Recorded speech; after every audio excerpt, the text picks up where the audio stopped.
When most people read the prophecies of Ezekiel, they often encounter passages that seem incredibly strange.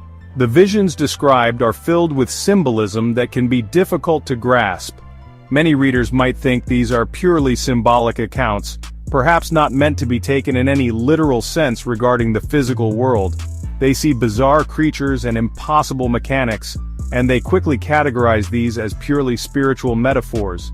What if I told you that one of Ezekiel's most famous visions, the vision of the wheels within wheels, was not just a spiritual allegory? What if it was, in fact, a detailed celestial map? Imagine the prophet by the river Shabar, not just receiving a message for his contemporaries but also being shown a blueprint of heavenly mechanics. This blueprint, encoded in his vision, might have been intended for a future generation, one that possessed the understanding to recognize its celestial counterparts.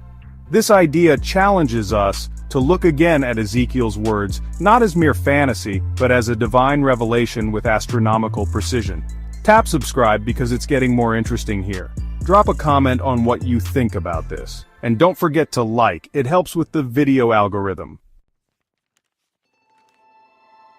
Ezekiel's vision, as recorded in the first chapter of his book, is a complex tapestry of awe-inspiring and somewhat terrifying imagery. At its core are four living creatures, beings of extraordinary appearance. Each creature possessed four faces, that of a man, a lion, an ox, and an eagle. These faces pointed in the four cardinal directions, suggesting a comprehensive dominion or perspective. Their bodies were described as humanoid, yet they had straight legs with feet like those of a calf, gleaming like burnished bronze. They also possessed four wings each. Two were spread out above, touching one another, and two covered their bodies, indicating both readiness for flight and a sense of reverence. Accompanying these remarkable creatures were the famous wheels within wheels. Ezekiel describes these as being beside each of the four living creatures. The appearance of the wheels was like the gleaming of beryl, a precious stone, and their structure was intricate. Their appearance and their work were, as it were, a wheel in the middle of a wheel. This suggests an intersecting gyroscopic design, allowing movement in any direction without turning. The rims of these wheels were high and awesome, and they were full of eyes all around, symbolizing immense awareness or perhaps a multitude of stars. The interconnectedness of these wheels implies a sophisticated and unified system of motion. The movement of the creatures and the wheels was not random, it was perfectly synchronized. The entire apparatus moved in accordance with the spirit. In March of 2024, astronomers and sky watchers observed a particularly rare and noteworthy celestial event. This event involved a series of planetary alignments that captured the attention of those who looked to the heavens for signs. Specifically, four significant planetary alignments occurred within the zodiacal constellations of Leo, the Lion, and Virgo, the Virgin. These alignments were not just simple conjunctions but reportedly formed patterns that observers described as visually comparable to intersecting rotations. This description immediately brings to mind the complex gyroscopic wheels that the prophet Ezekiel so vividly detailed in his ancient vision. The planets involved in this celestial ballet were reported to be Jupiter, Mars, and Venus. Their positions relative to each other and to the background stars of Leo and Virgo created a dynamic visual spectacle. The four living creatures in Ezekiel's vision are central to its interpretation, and their distinctive faces, man, lion, ox, and eagle, have long been subjects of theological and symbolic discussion. A fascinating interpretation, gaining traction in light of celestial connections, links these four faces to four cardinal constellations of the zodiac. These constellations marked significant points in the ancient agricultural and seasonal calendar, and their symbolism was widely recognized.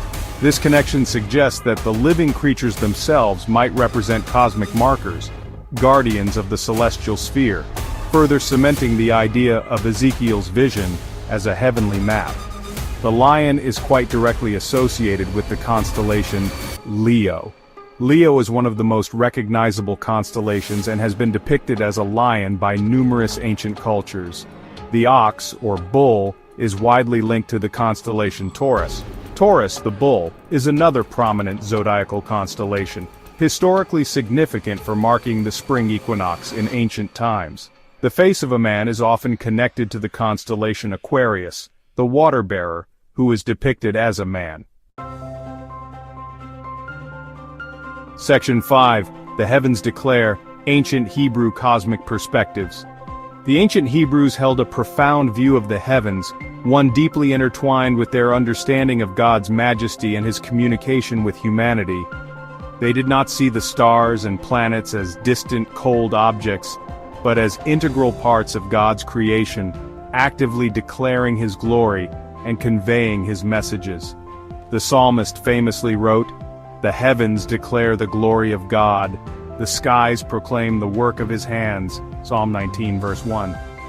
This was not mere poetry but a deeply held conviction that the cosmos was a testament to the Creator's power, wisdom, and ongoing involvement in the affairs of the world. A particularly insightful aspect of the ancient Hebrew understanding is the concept of the heavens as a scroll.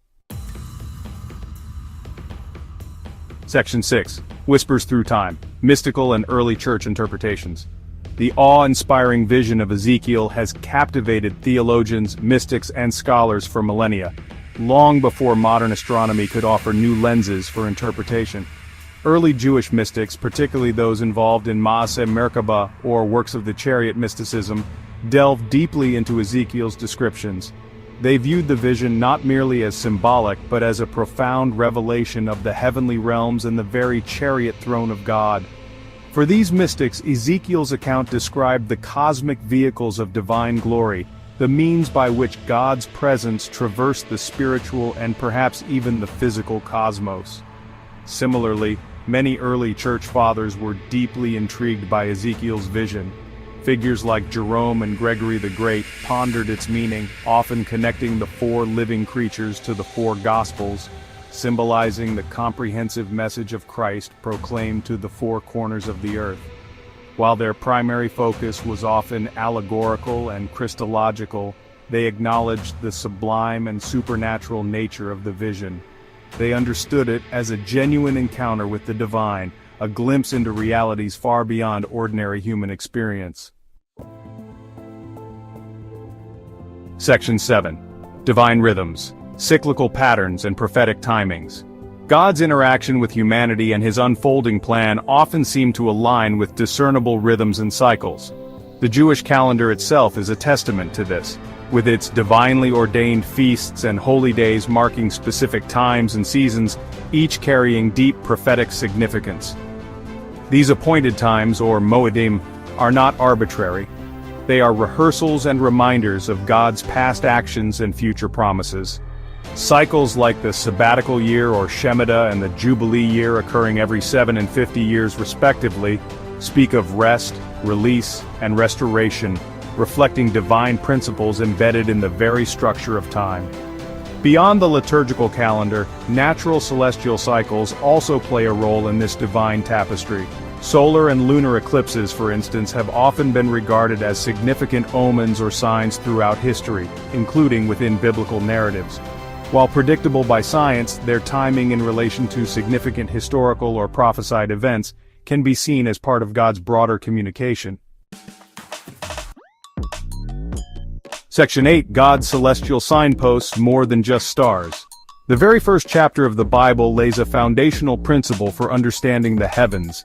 In Genesis chapter 1 verse 14, God declares his purpose for creating the celestial bodies. And God said, "Let there be lights in the vault of the sky to separate the day from the night, and let them serve as signs to mark sacred times and days and years." The key Hebrew word used here for signs is oath. This word is rich in meaning, signifying far more than just simple markers. Oath can mean a signal, an omen, a portent, a warning, or even a supernatural marker or miracle.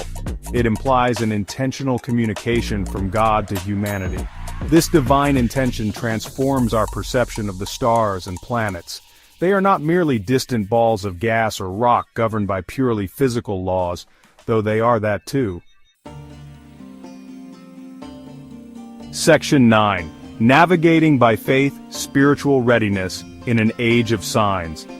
It is crucial to make a clear distinction when discussing God's use of celestial signs. Interpreting divine messages in the heavens as described in Scripture is fundamentally different from the practice of astrology.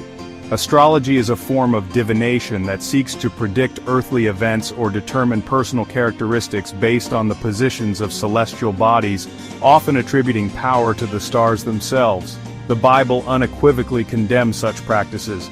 Our focus instead is on recognizing that the Creator, not the creation, uses the heavens to communicate His sovereign story and His preordained signs. The purpose of recognizing potential celestial signals, like the proposed connection between Ezekiel's vision and the 2024 alignments, is not to foster fear or to engage in date-setting speculation. Rather, it is to encourage spiritual readiness and a deeper engagement with God's Word.